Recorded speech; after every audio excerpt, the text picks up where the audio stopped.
una silla nueva.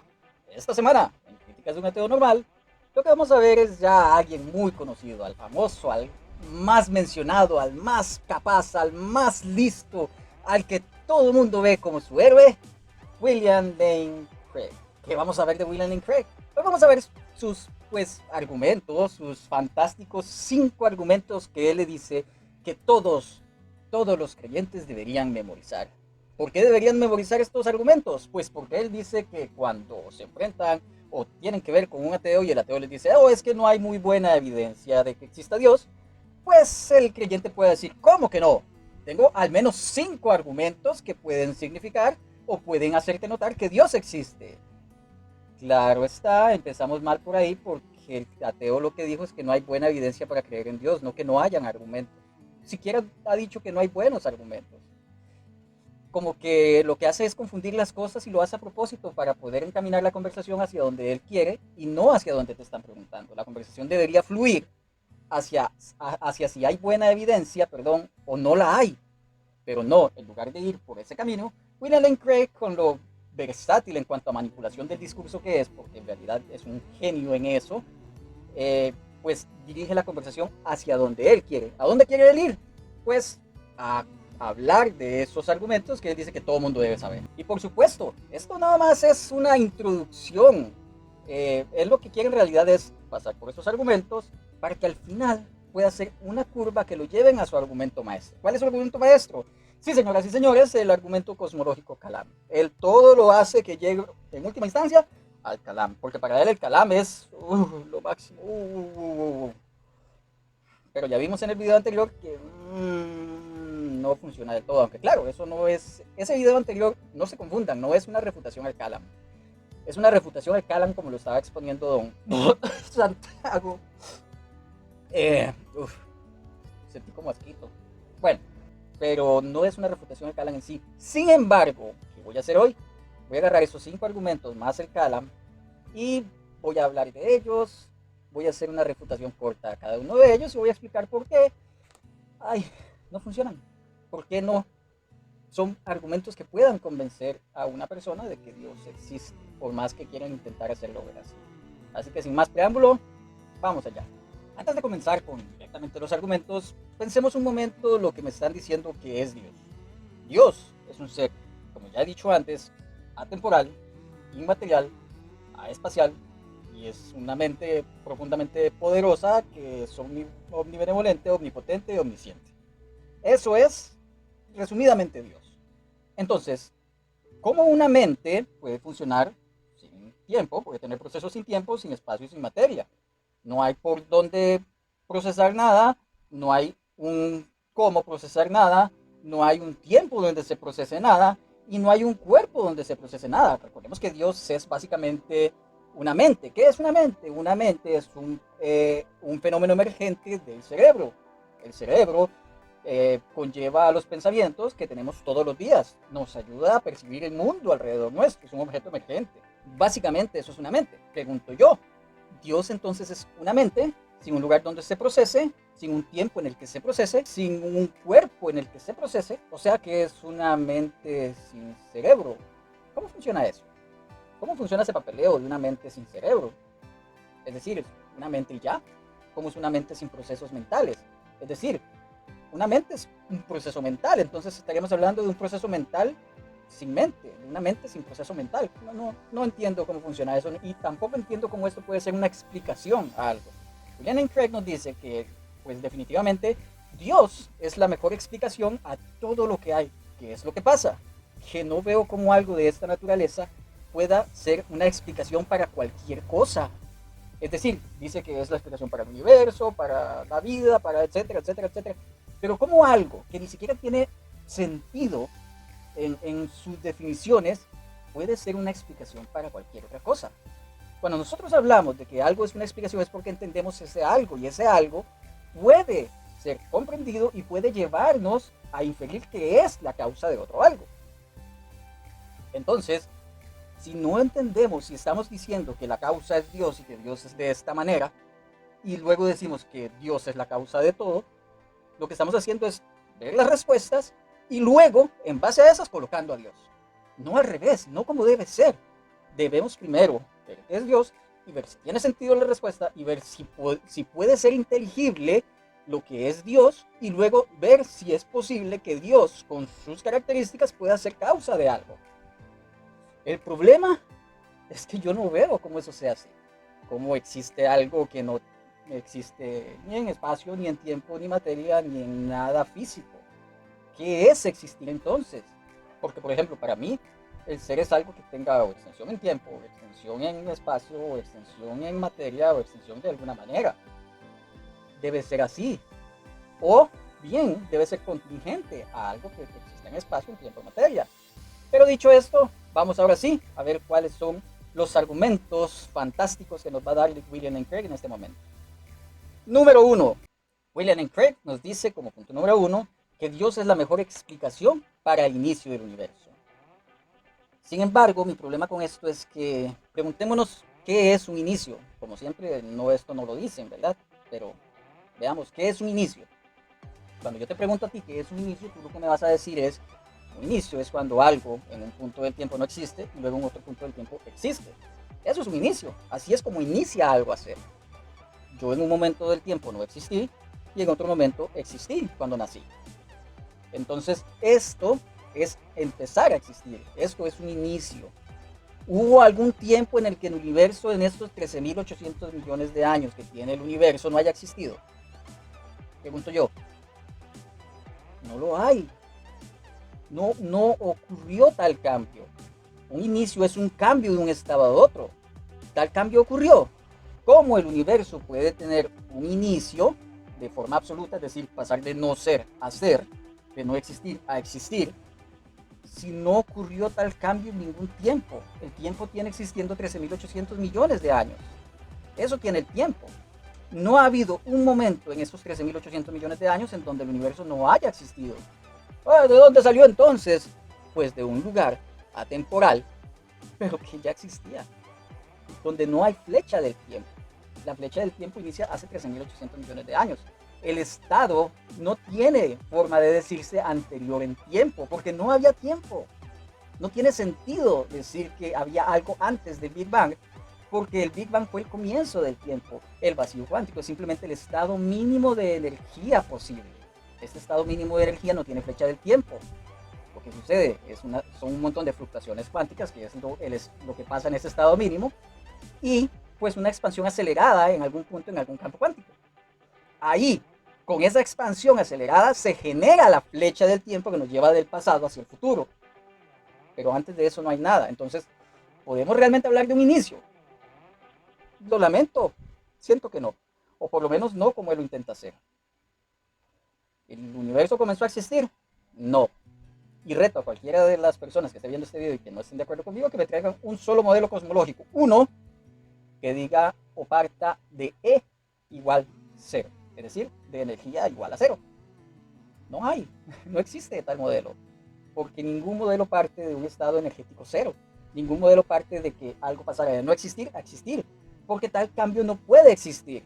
No puede existir un cambio donde no hay tiempo, porque un cambio es algo que ocurre cuando pasamos de A a B, no existencia a existencia.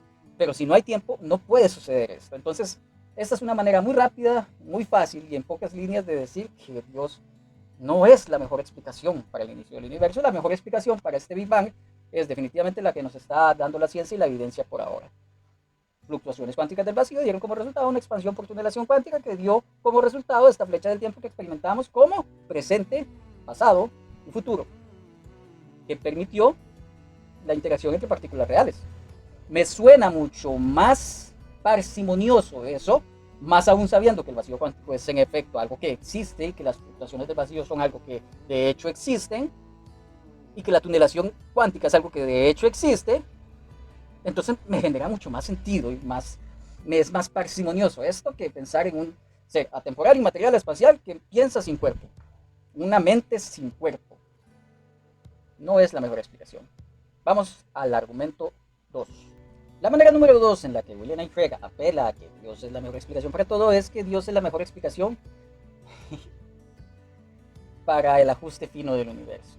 Ya de esto hablé en el video pasado, pero vamos a hacer al menos 4 parámetros por los cuales este argumento falla. Así, rapidito. Número 1, porque un Dios omnipotente debería ser capaz de crear vida en cualquier universo. El argumento dice que la vida sería imposible de existir si el universo no estuviera ajustado de una manera súper fina. Es decir, que todos los parámetros fueran ajustados específicamente para que exista la vida y que la vida no podría existir de otra manera. Como un Dios omnipotente no puede crear vida en otro tipo de universo y con otras constantes. Un Dios omnipotente debería poder crear vida en cualquier tipo de condiciones, siempre y cuando que estas condiciones sean lógicamente posibles. Lo único, según la teología, que Dios no puede hacer es hacer lo lógicamente imposible, porque lo lógicamente imposible, por propia definición en teología, no puede llegar a ser, porque es lógicamente imposible, como un círculo cuadrado. Pero no es el caso de un universo o la vida. Como número 2, en esta misma parte, pues Dios mismo no es una mente inteligente. Lo es, Dios es una mente inteligente, por lo tanto es falso que una mente no puede existir si no ajustas el universo finamente. Y aquí me dirá, pero es que Dios es diferente, es un caso, es un alegato especial. ¿Ok? Porque también están los ángeles, también están todas esas cosas. Las almas inmortales de los seres humanos, etc. Eso quiere decir que entonces sí pueden existir formas de inteligencia con otras variables. Así que ya tenemos 2 problemas graves ahí.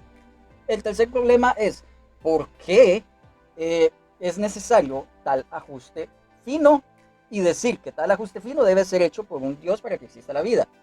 Aquí yo tengo un problema grave, porque de alguna manera me dicen que estas variables pueden ser distintas, las variables que tenemos del universo pueden ser distintas, que Dios las ajustó para que fueran las que son, ¿ok? O sea, podrían ser cualquier espectro de variables, cualquiera, pero son las que son porque Dios las ajustó. El problema es que me dicen, no, imagínate un universo así o asá o con estas variables distintas, entonces la gravedad sería de tantos por 10 elevado a la...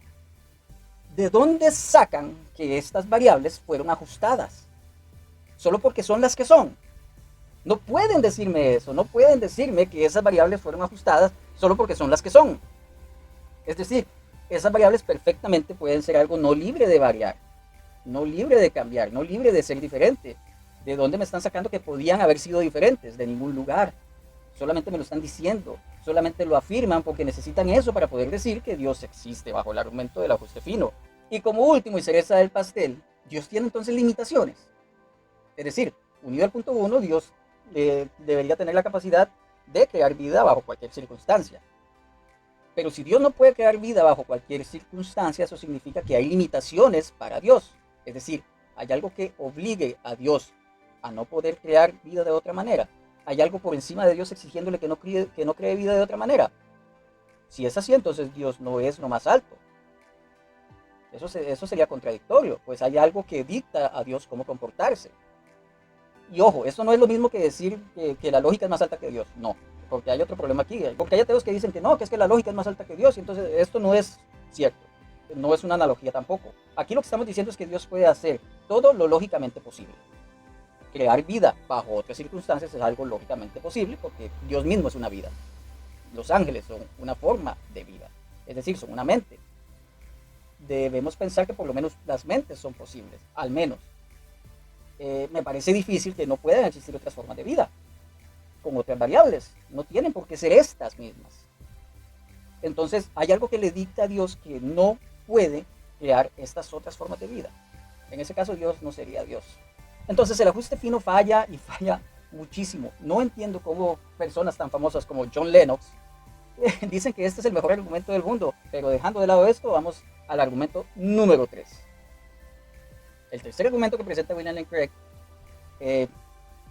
es que Dios es la mejor explicación para una moral y sus valores objetivos y deberes objetivos. Ese es su tercer argumento. Dice que es la mejor explicación. Ahora, pregunto yo, ¿cómo este argumento es eficiente para una persona que no cree en la objetividad de valores de este tipo? Si una persona no cree ni en Dios ni en los valores objetivos, ¿cómo este argumento significa algo para esa persona? No significa nada. Ahora, cuando le preguntamos a Craig cuáles son las razones de él para decirnos que existen valores morales objetivos, las razones que ha dado Craig, y esto no es mentira, se los estoy diciendo de verdad, una de las razones que da Craig es muy en el fondo Todos sabemos que existen estos valores. Muy en el fondo todos sabemos que no existe Dios, por lo tanto, el ateísmo es verdadero. Si no crees que esto último sea un buen argumento para el ateísmo, no creo que creas que lo que dijo Craig sea un buen argumento a favor del ateísmo. Su otra manera de explicar por qué existen estos valores morales objetivos es diciéndonos que estos existen porque Dios existe. Espera. Pero el argumento no trataba de demostrar que Dios existe. Es decir, estás basándote en que Dios existe para decir que existen los valores morales objetivos y diciendo que los valores morales objetivos existen para demostrar que Dios... De nuevo, aquí viene entonces el famoso dilema. ¿Dios dice las cosas porque son buenas? ¿O las cosas son buenas porque Dios las dice? Aquí habría un problema porque, vamos a decirlo de esta manera, pensémoslo. Si las cosas son buenas porque Dios las dice, ¿cuál razón objetiva tengo yo para hacerle caso a lo que diga Dios? Es que Dios es el máximo ser. Ajá. Y no hay una razón objetiva para yo hacerle caso a lo que diga Dios, porque debería yo seguir la moral que dicta Dios. Ahora lo podemos pensar al revés. No pensemos que Dios dice que las cosas son buenas porque Dios las dice. Pensemos que porque son buenas, Dios las dice. Dios declara las cosas, nos dice qué cosas son buenas porque las cosas son buenas en sí mismas.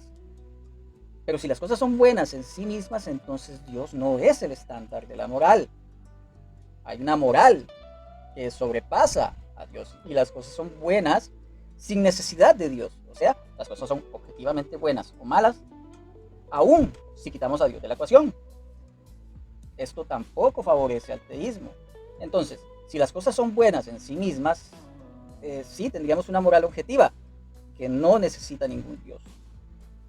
Si las cosas son buenas porque Dios dice que son buenas, entonces la moral es subjetiva porque sale de la mente de Dios y no puede ser llamada objetiva porque yo no tengo razón para aceptar la moral que nos dicta Dios. No tengo por qué. Además, que la moral que dicta Dios me parece completamente ridícula, nefasta, y pues me guardo más improperios para que YouTube no se enoje. Pero que me digan y me expliquen a mí. Y este creo que es así como el tema más difícil para que me responda a mí un cristiano, y es el tema de la comunidad homosexual. Que me explique Dios, que me explique cualquier cristiano por qué algo que sucede en la naturaleza, que está claramente influenciado por la genética, que las personas no eligen, o sea, no es como tener sexo prematrimonial. Si yo tengo sexo prematrimonial es porque me da la gana. O sea, yo voy a eso. La preferencia sexual no es de esa manera. No se la inculcan los padres, no se la inculcan los medios. Es algo que depende mucho del factor en el que se gesta el feto en el vientre de su madre. Es algo muchas veces influenciado por lo genético, y tenemos las palabras del propio Francis Collins que lo dice, y Francis Collins es cristiano. Entonces yo pregunto, ¿cómo podemos decir que la moral de Dios es la moral cuando dice que es pecado algo que en definitiva no hay ninguna razón objetiva para calificar como pecado? ¿Por qué? ¿Me pueden dar una razón, una buena razón? Porque entiendo, si alguien me dice que matar está mal, yo entiendo por qué está mal y podemos discutir al respecto. O sea, aún en la moral naturalista o en la moral teísta podemos dar razones objetivas por las cuales está mal matar. ¿Ok? Pero me pueden dar una razón por lo que está mal la homosexualidad. Que es que porque estás usando el sexo no para reproducirte. Lo lamento, ni las personas casadas usan el sexo solo para reproducirse. Para eso existen los preservativos y los métodos anticonceptivos.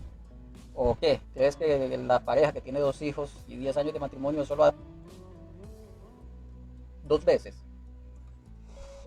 No es así como sucede. Entonces no puede ser esta una razón. Entonces no hay una razón, ni veo una razón objetiva por la cual yo pueda decir, sí, tiene razón, los homosexuales no deberían. No la hay. Básicamente es porque Dios lo dice. Y ahí es donde está el problema. Pero sigamos, que todavía hay argumentos para el rato. Pero entiendan, en este rato ya van 3 argumentos que se van al traste con un poquito más de unas cuantas palabras. O sea, la refutación básica ya está hecha. Podemos profundizar en cada uno y hacer un video de 20 minutos de cada uno de estos temas, pero si ustedes lo notan, y uno va directamente al punto, no cuesta mucho oponerse racionalmente a estos argumentos. Sigamos. Este argumento número 4 que nos dice William Lane Craig, que todo cristiano debe memorizar, es que Dios es la mejor explicación para la resurrección de Jesús de Nazaret. Que Dios es la mejor explicación para que suceda la historia de Jesús. Y pues recordemos que estamos hablando de la mejor explicación. ¿Acaso de una historia que cuenta detalles de milagros y pues obviamente cosas que no suceden, digamos que muy a menudo en la realidad, para ser generosos? ¿Cómo es que la mejor explicación para estos detalles puede ser Dios?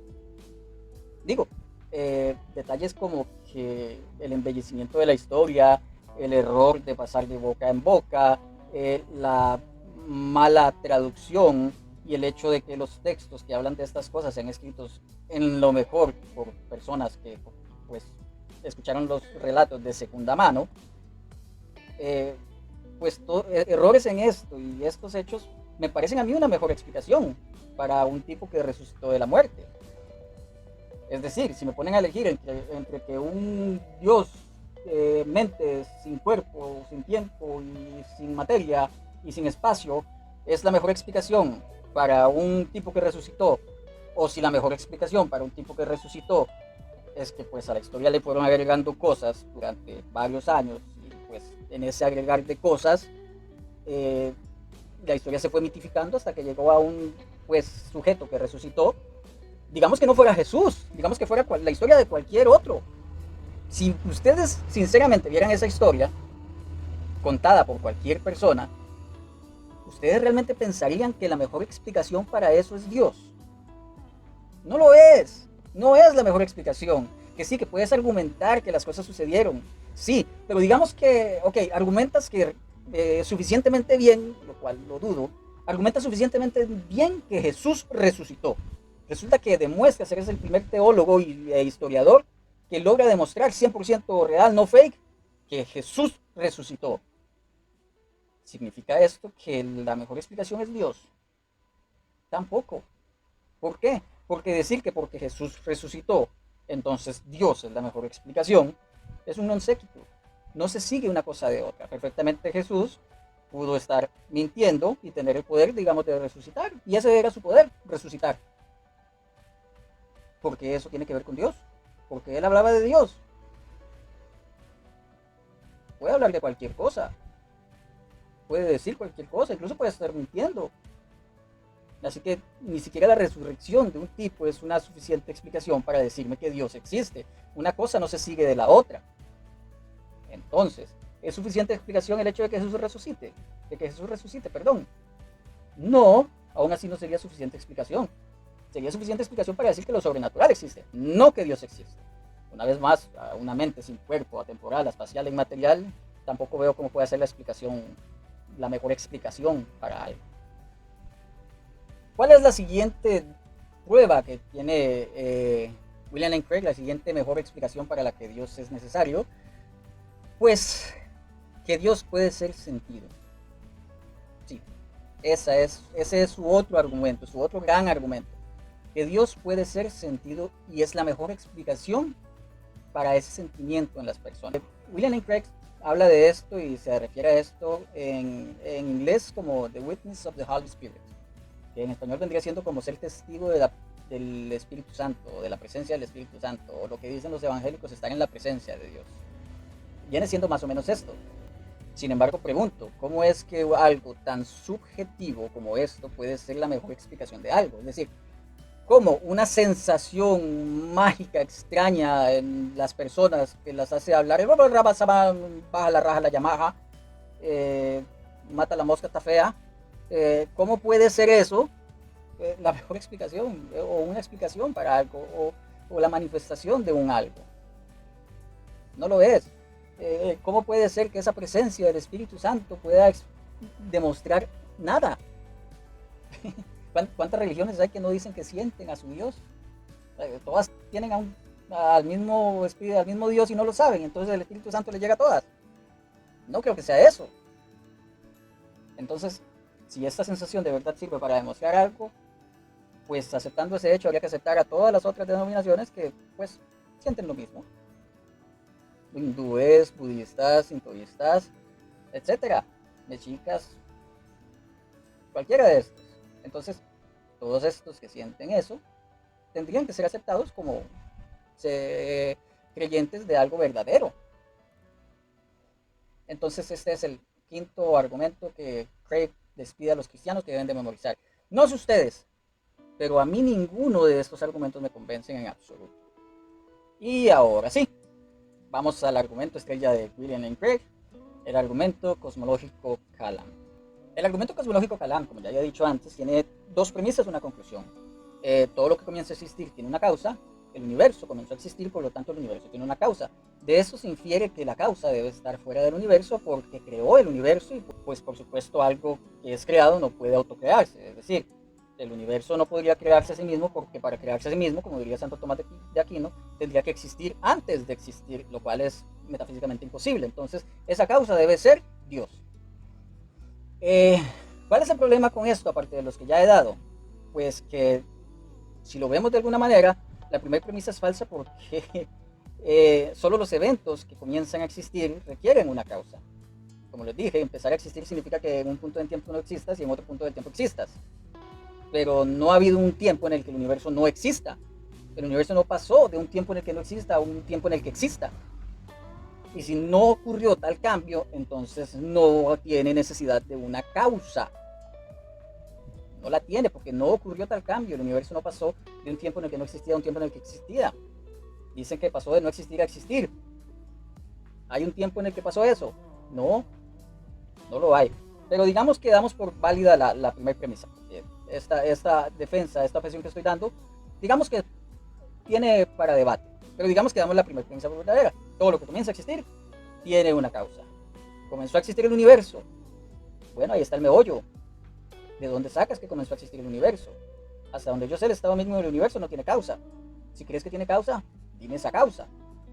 Y si crees que Dios existe antes del universo, como dice Craig, entonces hay un problema, porque antes del universo, antes tiene una implicación temporal. Solo puede ser antes aquello que está en tiempo. Pero Dios es atemporal, entonces Dios no puede estar antes del universo. Dios tendría que existir antes que el universo comience a existir porque Dios tiene que ser la causa del universo. Y para que Dios sea la causa del universo debe existir primero Dios y después el universo, puesto que Dios causa el universo. Entonces debe existir Dios antes. El problema es que no hay antes del universo. Si Dios es atemporal, Él no está antes. No puede ser, es una contradicción lógica. No puedes causar sin tiempo. Esto es con la causalidad lineal que todos conocemos. Yo suelto un lápiz, el lápiz cae. Yo me levanto de la silla queda vacía. Eso es la causalidad lineal que todos conocemos. Entonces aquí el Kalam ya muere, porque el Kalam no se centra en causalidad jerárquica como la primera vía atomista o la segunda. El Kalam no se centra en esto, el Kalam se centra en literalmente causalidad lineal. Está hablando de causa-efecto en un ámbito físico, no en un ámbito metafísico. Entonces, una vez más, si Craig quiere hablar de física, que hable de física, que tenga el rigor de la física, no que hable lo que le dé la gana. No puede hacer esto. Entonces, si Craig me dice que Dios es la causa del universo, Dios tendría que ser antes, pero no puede ser antes porque ser antes requiere tiempo. También me causa gracia cuando dice que Dios está más allá del tiempo y el espacio y lo trasciende. Y yo me pregunto, más allá y algo que trasciende son cosas que tienen una localidad. Es algo espaciotemporal. Estar más allá de algo implica una forma temporal o espacial. Estar sobre algo, es una forma espacial. Ahora, puede ser que Craig diga esto como mera metáfora, que Dios está más allá del universo y lo diga metafóricamente. Puede ser, digamos. Pero entonces no me queda claro cómo Dios puede estar más allá. ¿Qué es estar más allá si no tiene nada que ver con algo pues espacio-temporal? Entonces no creo que lo que diga Craig pueda ser válido para absolutamente nada. Pues bien, hasta aquí creo que dejaré el video de esta semana. Ha sido un gusto. Créanme que aprecio mucho cada vista, cada comentario, cada like, cada suscripción. Realmente es algo que aprecio mucho porque me gustaría dedicarme tiempo completo a esto. Es algo que realmente me gustaría hacer. pues nada, los dejo con esto, espero que les guste el video, dejen su like si les gustó, suscríbanse por favor, me harían un gran favor en suscribirse. Entonces nada, por favor compartan este video con todos para así llevar a más personas estas críticas de un ateo normal. Bye.